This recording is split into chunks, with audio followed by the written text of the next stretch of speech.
If you were infected by mysterious fluid and became the first human-alien hybrid, what would you do? You've just become mankind's greatest enemy, so I'm going to break down the mistakes made, what you should do, and how to beat the alien invasion in District 9.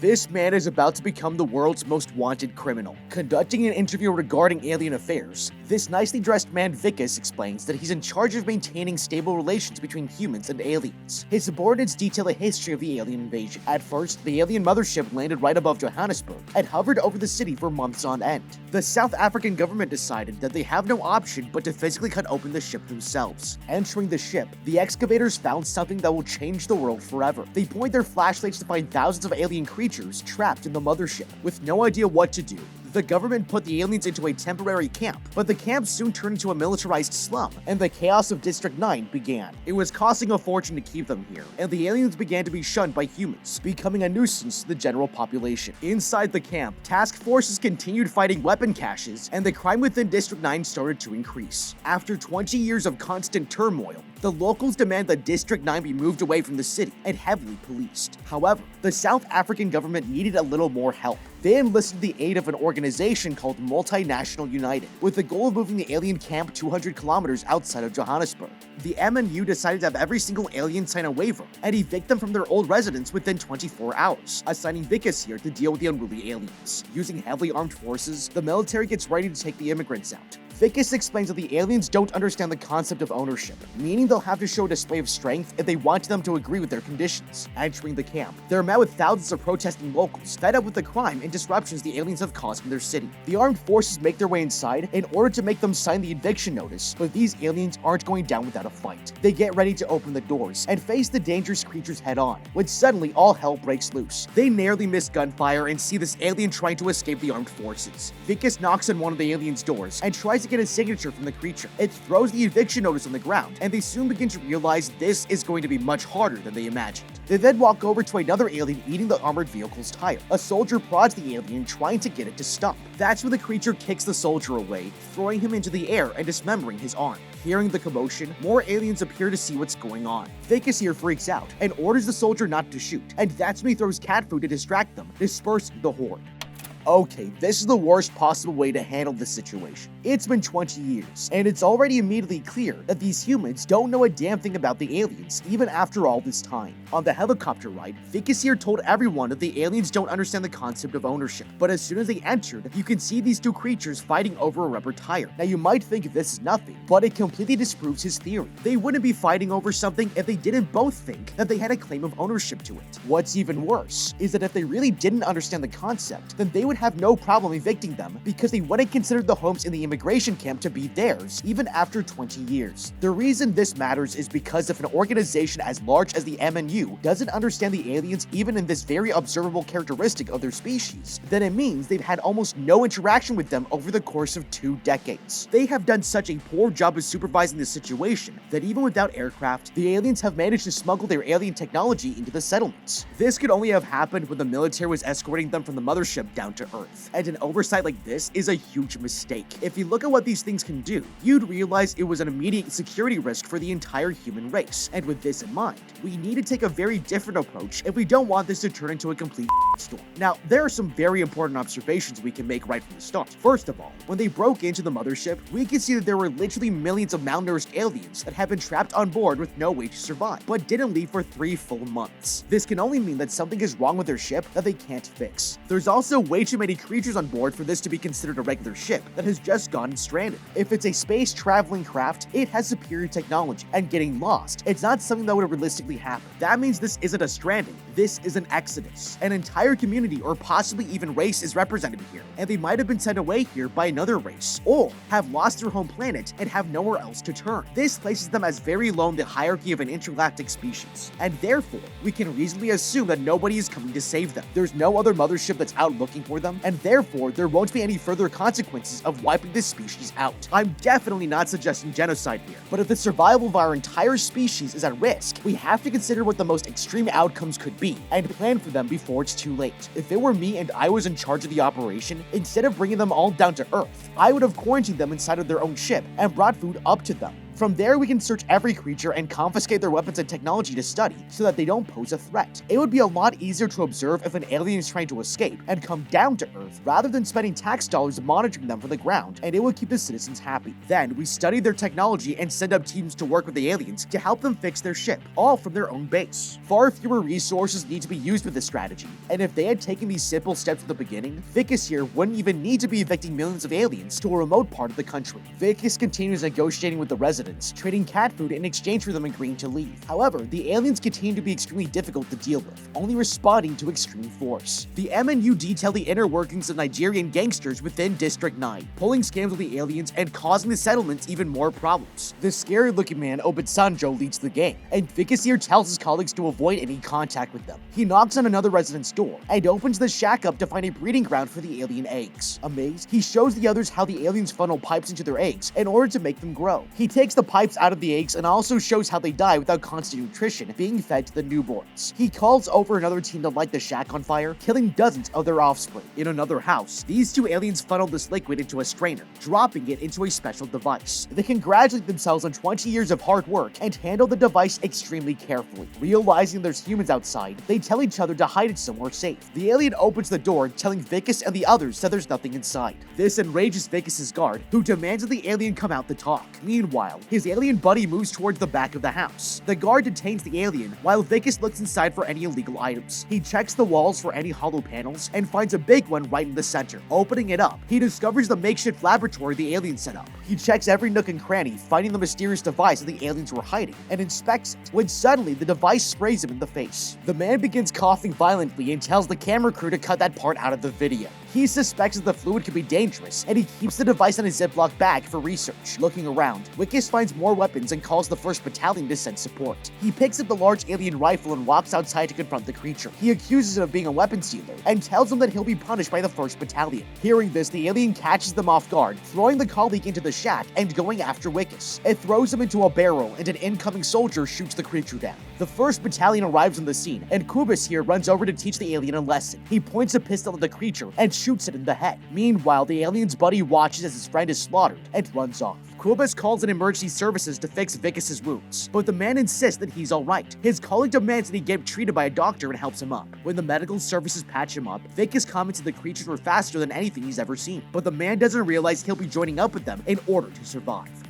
Okay, this is completely out of control. These aliens are a lot stronger and faster than any human on the planet, and we've even seen that if things get aggressive, it takes no effort for them to rip your arm straight off of your body. That's horrifying. But if anyone here was thinking clearly, they'd realize there was a much better way to handle this confrontation. You don't have to look very far back in history to realize that when you suppress a large group of people for long enough, they're going to fight back. And after 20 years, with 1.8 million of these things, an uprising is totally in the cards. It also doesn't help that they already have weapons that are way more powerful than ours, and if this situation turned into a battleground, they'd be able to take us out in a matter of days. What makes this even more horrifying is that if these are alien creatures, we have to assume that their biology could be extremely dangerous to us. They could be carrying foreign bacteria and viruses that we have no antibodies for, and like Vicus here has just learned, this could be a huge problem for everyone on the planet. The fact that nobody considered quarantine procedures is a massive oversight, but the good news is that we can use this exact threat to our advantage. I would use what the Spanish did to South America as a model. In the 16th century, they traveled the world to map the coastline, and when they encountered the indigenous civilizations, they infected them with smallpox. The population had no immunity against this virus, and within 100 years, entire civilizations were wiped off the face of the earth. It's absolutely tragic, but in this situation, it's a strategy we can't ignore for the survival of the human species. That's why if it were me, I'd capture one of the residents and start researching which of our human viruses might be able to infect their biology, and reduce the population enough to maintain control. Now, one of the problems with this strategy is that as far as we know, no virus has been discovered that can infect organisms from different superkingdoms, which are the highest level divisions of life, also known as domains. That means a virus that can infect a human host could potentially infect any other plant, mammal, or even fungi, but wouldn't be able to infect an archaea or bacteria because they are single-celled organisms. The good news is that these creatures are definitely not single-celled, and even if their biology has very little in common with us, they seem to have a lot of biological similarities to a prawn. With this in mind, I would look for a deadly virus that has a record of fatal outbreaks in the crustacean kingdom, and there's nothing more serious than white spot. In 2016, biosecurity teams discovered a fatal viral infection that was spreading in prawns, crabs, and yabies, causing the rapid death of up to 80% of the farms in New South Wales, and they had no choice but to cull their entire stock in order to keep the virus from spreading any further. It forced the closure of several farms and cost the industry $400 million.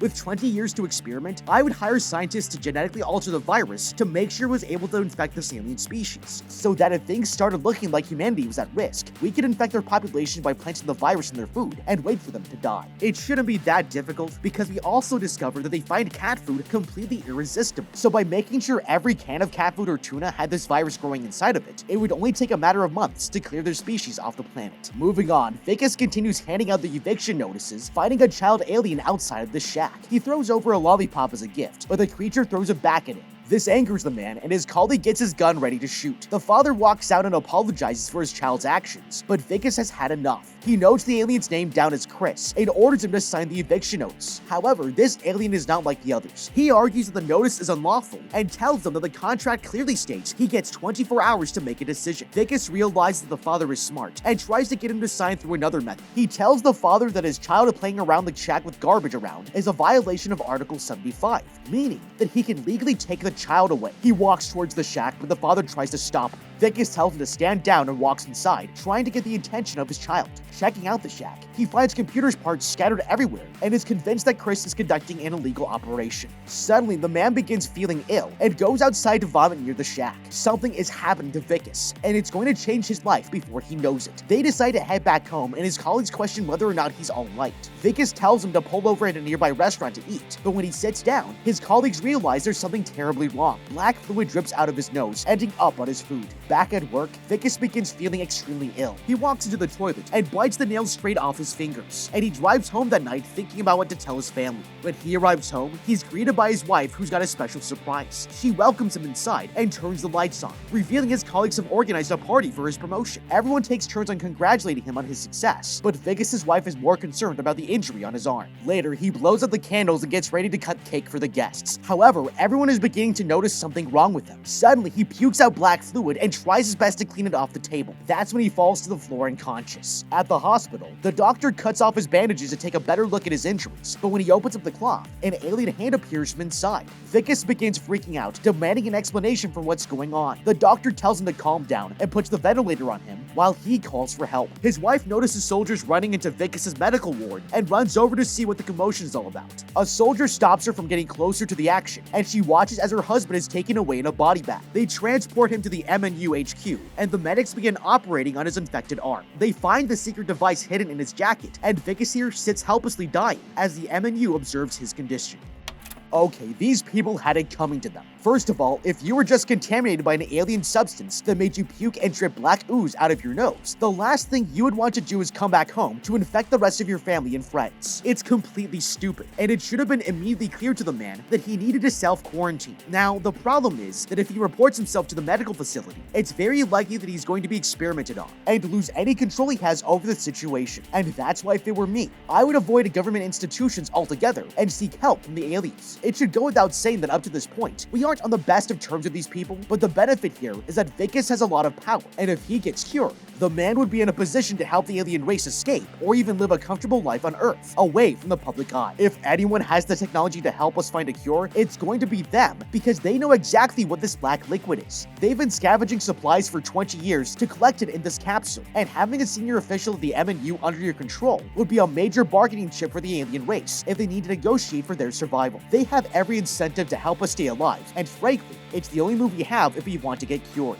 Now with that said, there are some other advantages that this sickness gives us that we should start taking a little more seriously. As scary as it is, it seems the more this illness develops, the more our biology turns into these alien creatures. That means inside of us is an alien virus that is mutating every one of our cells. But the good news is that this can be used as a weapon against other humans, working to our advantage. If there are more people facing the same situation, then we aren't the only bargaining chip on the table, and the more powerful powerful people there are that need saving, our chances of those organizations helping us solve the problem will increase dramatically. With this in mind, I would arrange a meeting with the head of the MNU and as many other top government officials as our power allows us and make sure that we infect them all with the virus. It's going to piss off a lot of people, and it might even put us on trial for biological terrorism. But right now, we have to think about pure survival, and this forces humanity's hand into addressing the issue instead of sweeping us under the rug. The medics inject a drill into his arm and watch as the man screams in agony. The MNU officials calmly observe from the surveillance room, commenting that his strong pain reaction means the nerves have now fused, and he's transforming at a rapid pace. Continuing their experiments, they attach different alien weapons to Wilkes' new arm, and are amazed by what the alien technology can do, giving Vicus new targets to shoot each time they give him a new weapon. Terrified, the man tells the MNU officials that he won't shoot until they tell him where his wife is, but the officials don't care. The final target they choose is a live alien. Vicus refuses to shoot the creature, begging them to give him something else, but he has no choice. On the count of 3, he's forced to pull the trigger as the alien's blood splats all over the room. After the experiments, the MNU officials discuss what they can do with Vicus. They're fascinated with his DNA, but need to harvest his body before he completes his transition into an alien. Vicus begs them not to do it, but the MNU is set on taking every part of his body for research. The medics begin their operation, but Vicus refuses to be cut open for research. One of them mentions that this drill here will do the job, but the man isn't going down without a fight. He slaps the drill out of the medic's hand and pulls himself off the operating table, threatening the medics to stay away. One of them presses the emergency button, so Vicus here grabs a scalpel and threatens to kill the man if they don't let him go. He turns around to see that armed forces have already arrived, but uses the man as a hostage to make his way out of the room and escape the MNU headquarters. Vicus runs to the outskirts of the city, narrowly avoiding police and civilians alike. He steals someone's phone and hides behind a car to get a good look at his house. The police are already there, and the man has become a wanted criminal. Using the stolen phone, he calls his wife's number, but his mother-in-law picks up instead. He begs her to put Tanya on to speak with her, but she refuses. Vicus continues running out of the city, being chased by Kubus and his soldiers. He finds himself in a restaurant ordering food, but he's interrupted by a news report informing the restaurant goers that he's been engaging in illegal activity with aliens and is highly contagious. It's a complete lie, but the cashier runs off and the customers begin pouring out of the restaurant while Vicus takes whatever leftovers he can get and runs outside. Later that day, he tries to call his wife's phone again, but there's no answer. That's when he hears a police car coming his way, so he hides in tall grass to avoid being detected. With no other option, he decides to head to the only place no one would ever look for him, District 9. Making his way inside the slums, he finds an abandoned shack where he can stay in hiding, but his nightmare has only begun.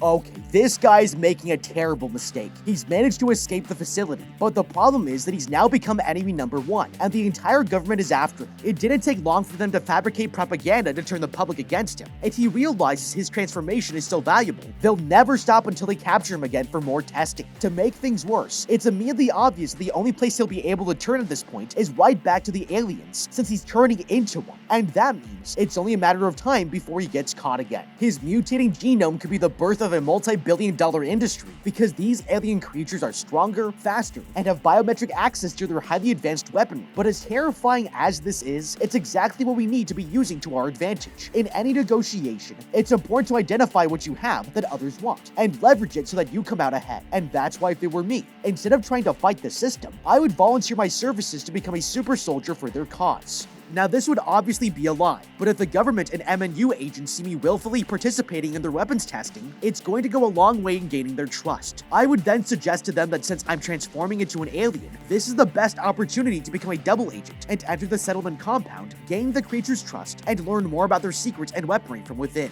Any opportunists from the military-industrial complex would immediately recognize the value that this strategy has, and having a man on the inside to take as much advantage as possible is going to get an easy yes from just about everyone that stands to make a profit. Now, the problem with this strategy is that they won't release me until I fully transform, and that's going to suck big time. But if we're thinking about it carefully, it's not a deal breaker. Right now, the black liquid is converting all of our cells into a different life form, and as shocking as it may seem, this is technically possible. For over a decade, experiments have successfully shown that any adult cell can be altered to have properties of embryonic stem cells through what they call genetic reprogramming.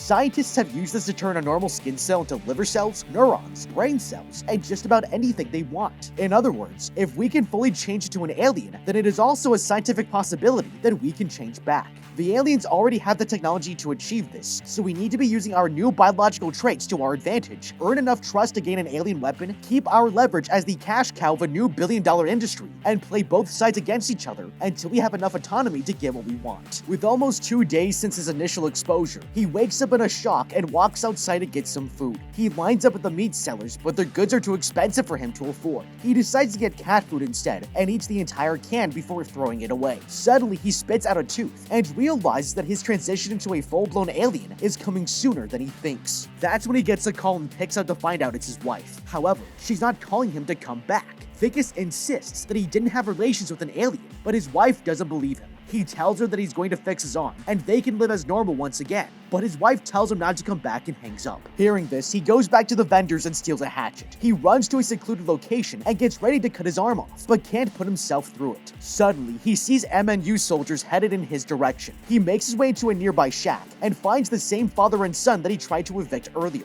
The man tells them to keep quiet and begs for their help. The alien begs him to leave its property, but Vicus tries to convince the creature to let him stay. He looks around the shack and realizes that Chris here is operating something much bigger than he initially thought. Pacing towards the creature, Vicus collapses from his wounds. Later, Vicus wakes up underground to the father demanding he tell him where the container of fluid is that he stole. The alien knows he took it and sees the changes in Vicus's body. The man decides to tell that it's most likely in the MNU headquarters, and the father backs off. That's when the son mentions that they need more fuel, and Vicus realizes that they're building something to reach the mothership and leave Earth. The alien mentions that he could fix his hand if he shuts up, and Vicus demands to know more information. Chris tells him that there are medical machines in their mothership that can fix his arm, and they're going to use this tiny spaceship to get there. However, they need the fluid, and it'll take 20 years to make a new one. The alien informs them that if he wants to reverse his transformation, they'll need to act fast. Nearing 3 days since exposure, Vicus takes a look at the rest of his body to see his alien features have been increasing by the hour. He begins breaking down, but suddenly hears his phone ringing. He picks up and is relieved to discover that it's his wife's voice. She tells him that she doesn't know what to believe anymore, realizing the news might be spreading false information about him. Vicus urges her to take his side, and she tells him that she wants their relationship back to how it was. He reveals that he has a plan and begs her not to give up on him. However, he doesn't realize the MNU is eavesdropping on the entire conversation. Okay, this guy hit the jackpot. Somehow, he's managed to find the only creatures among 1.8 million alien immigrants that have hidden a ship and know exactly how to help. The problem is that these aliens have been scavenging scraps of their own technology for 20 years just to get enough fuel to reach the mothership, and this idiot here has just lost it all. Now, it's understandable that Chris here would be completely pissed off at us for ruining his escape plan. We also tried bullying him into signing eviction papers and threatening to take his kid away, so he has every reason to want us dead. Having said that, this alien has no other way to get his fuel back without our help, and that gives us the upper hand. Our only choice is to infiltrate the MNU building to get it back, because there's no way the government will bring it back out now that they have it in the lab. The problem is that as soon as they know we're storming the building, they're going to lock it down. So with this in mind, I would make sure they thought we were surrendering. Right now, they all know Vicus is turning into an alien, but what they don't know is how long it's going to take for the full transformation. That's why if it were me, I would tell Chris to surrender to the MNU, claiming to be me. The soldiers and scientists will have no way to determine that he's lying, and will have to take his word for it until they find another method to confirm his story. We should also expect that any phone call being made to the wife is going to be monitored, so I would tell them on this call that I'm only hours away from fully transforming, and have no choice but to turn myself in 3 hours from now, under the condition that they take me back into the lab to continue their experiments. Then, while all their agents are being lured into the distraction, we can come into the building guns blazing and grab the fluid. Now, one major problem with this strategy is that the MNU is a heavily militarized organization. They have soldiers, tanks, helicopters, and an infinite supply of weapons at their disposal. Waltzing into a building is going to be virtually impossible if we don't make sure they're far enough away to avoid the strength of their forces. In order to do this, I would tell them that the Nigerian gangs are holding me hostage and that they'll need to come get me. If the plan is successful, they'll move their tanks away from the MNU building into the settlements, and it will clear a path for us to infiltrate the building with less resistance. Now, it might sound counterintuitive, but the reason this is the best strategy is because Vicus here is way too valuable for them to abandon or kill, especially if they know he still has some of his human biology left. Secondly, Chris here doesn't know the layout of the building, but Vicus does because he used to work there, so this makes him a lot more useful in either a rescue attempt if he gets captured, as well as finding the device. This strategy strategy gives them a much better chance to catch the agents by surprise, storm the building with overpowered alien technology, and steal back the fuel before anyone can respawn in time. Vicus visits the father and son to tell him they need to storm the MNU headquarters. Surprised by his change of heart, the father tells him that it might be a good idea to give up. That's when Vicus mentions that he knows where to get alien weapons. He walks to the Nigerian gangster's hideout and asks if he can buy weapons. The gangster laughs and shows them a newspaper article on his escapades. Vicus gets serious and tells the gangster that he knows they're hiding illegal weapons. The man pulls out a gun and tells him to sit down. They roll out the leader on a wheelchair, and Vicus continues asking to buy their weapons. The leader grabs him and takes off his clothes to see his alien arm. He prods him with a knife and tastes Vicus's blood. He tells his lackeys that he wants the arm for himself. They stand him up and hit him in the back. That's when he notices an alien weapon to the side. He grabs it and blows the gangsters away with its unique powers. He demands everyone to drop their guns down and put them in a bag. With the men disarmed, he escapes the hideout while the leader promises to find him. Meanwhile, the MNU forces are closing in on District 9, with their only objective being to capture Vicus. The soldiers search the father's shack to find no one home. One of them calls Kupus, who insists that he'll find the fugitive. Suddenly, the building blows up and all the workers begin to evacuate. Vicus and the father storm the building, going into the fire exit and heading underground. They find the laboratory and find that the door is locked. He inputs a passcode and manages to get it open. Suddenly, he gets shot at with a live bullet before blowing the man up into pieces. Arriving at the laboratory, Vicus tells the father to check every single box for the fluid container. That's when he spots the fluid hidden in a glass display. He breaks the glass and grabs it, urging the father to leave now. Suddenly, they get shot and are forced to take cover. Vicus fights back and tells the father to help him out. Chris runs over to a nearby table and makes a makeshift bomb. They run into the hallway and the father throws the bomb into the wall, clearing a way into the car park. Stealing an armored vehicle, Vicus drives them out of the headquarters. They head back to District 9, while Kupus and his men shoot at him overhead. They get out of the vehicle and run into the father's shack. The alien tells his son to prepare the ship and begins getting to work. Vicus uses this opportunity to ask how long it will take to fix his arm, and that's when the alien admits that he'll need 3 years before he can tend to Vicus, because his first goal is to rescue all of his alien brothers that are trapped here on Earth. Hearing this news, Vicus freaks out at him. He grabs a piece of wood and swings it at Chris, knocking him out. He grabs the fluid and heads underground to start the ship himself. Kupus and his men arrive at the shack soon after, demanding the father to tell them where Vicus went. Okay, this is the last thing that we want to hear. Chris has been playing us the entire time, and even if there really are medical machines on the mothership to help us turn back to our human form, 3 years is an unacceptable amount of time to be waiting for. It's certainly not a deal breaker, because 3 years as an alien is a lot better than forever, but it's still a cold-blooded move. Having said that, all we need to do for now is get up to the ship. From there, we'll have a lot more protection and safety from the MNU agents hunting us down, and with time, we might be able to find other ways to convince this creature that it's in its best interest to turn us back to human in order to get what he wants. Once we've reached the ship, one of the ways to do this is to point out that once the transport ship leaves the ground, it can never come back down to Earth. The government would shoot it as soon as it leaves the docking bay, and given the space inside of the ship, they would only be able to hold 10 aliens at a time. With 1.8 million still in their settlements on Earth, it would take 180,000 trips to get them all back up. With that much activity, there's no way the military would just stand by and let it happen. As much as they want them to leave, they also know how much of a threat these creatures are to them, and would make sure any official evacuation of the planet will be managed and monitored by as many armed forces as possible. It's also worth noting that the entire settlement is being evicted to another part of the country, and their mothership is supposed to be broken. When you factor all this information together, this plan just doesn't add up, and it could mean there's something he's still hiding from us. It's important to remember that this alien has been scavenging for 20 years to collect just enough fuel to reach the mothership, and yet he plans to make 180,000 flights over the next 3 years, taking these aliens 10 at a time with just enough fuel for himself. You might be thinking that they must have more of the black fluid on the mothership, but then we have to ask ourselves why they weren't able to bring more of it back down to Earth in the first place. Making the claim that somehow they managed to bring along advanced weaponry and an entire transport ship with them, but couldn't smuggle vials of this black fuel has zero logic. Chris here is feeding us a plate of bull, and by pointing this out, we can destroy the false narrative, giving us a better position to bargain with. In the ship, Vicus tells the child that his father will be coming down soon, and walks over to the cockpit to get it started. He sits down and dips his alien hand in a gooey liquid, causing a display to pop up. Suddenly, the ground beneath the shack begins shaking, while Kupus and his men are forced to run away. They watch as a small spaceship emerges from below, breaking out of the ground and taking flight. Kupus orders to fire a rocket at the ship, causing the aircraft to head crashing back down. The soldiers cautiously approach the crash site, and Kupus heads inside to see Vicus lying on the floor. He takes him outside and into the vehicle, ready to send him back to the MNU headquarters. However, they're not the only group after Vicus. The Nigerian gangsters push a flaming car in front of them to block their route, shooting their vehicles with a rocket launcher. They use a custom-fitted truck to flip Kubus' vehicle on its side, and the gangsters launch a wide-scale attack. Kubus gets out and returns fire, but he's pushed back and forced to call for reinforcements. Meanwhile, Vicus is still trapped in the vehicle. The gangsters find him and force open the armored door, pulling him outside. Vicus tries to resist, but he's pulled away into their hideout. He's taken back to their leader, who tells him that he wants the arm, and he's not taking no for an answer. His lackeys force him to the ground, and the leader tells him that he wants to eat his arm and transform like Vicus. The lackeys get ready to cut his arm off, when suddenly this robot turns on and begins shooting at the gangsters. They fire back, but their bullets are caught by the robot, emptying out all their ammunition. The robot fires a giant bullet into the leader's head, blowing him to shreds. Vicus gets up, terrified of the robot. That's when it opens up and beckons him inside. Everyone looks towards the sky, noticing the mothership moving away. Kubus and his men notice Chris hiding in the armored vehicle and advance towards his position. They take him out and throw smoke grenades into the gangster's hideout.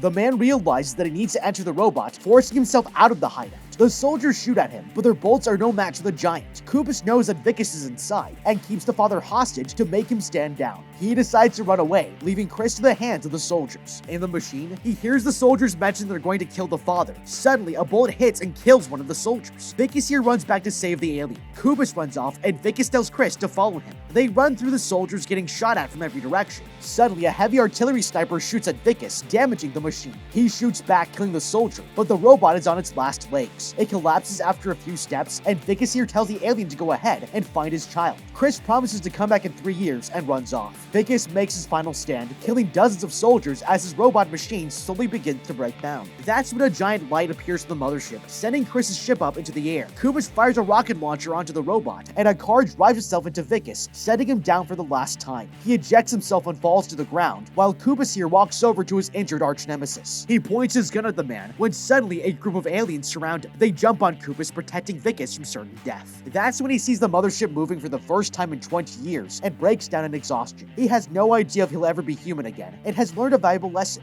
never trust an alien from outer space. But what do you think? How would you be District 9? Let me know with a comment down below. Thank you so much for watching. Give a like and subscribe. Check out the How to Beat playlist for more videos like this. And don't forget that from now on, we'll be uploading on Wednesdays and Saturdays. Until next time, have a damn good day.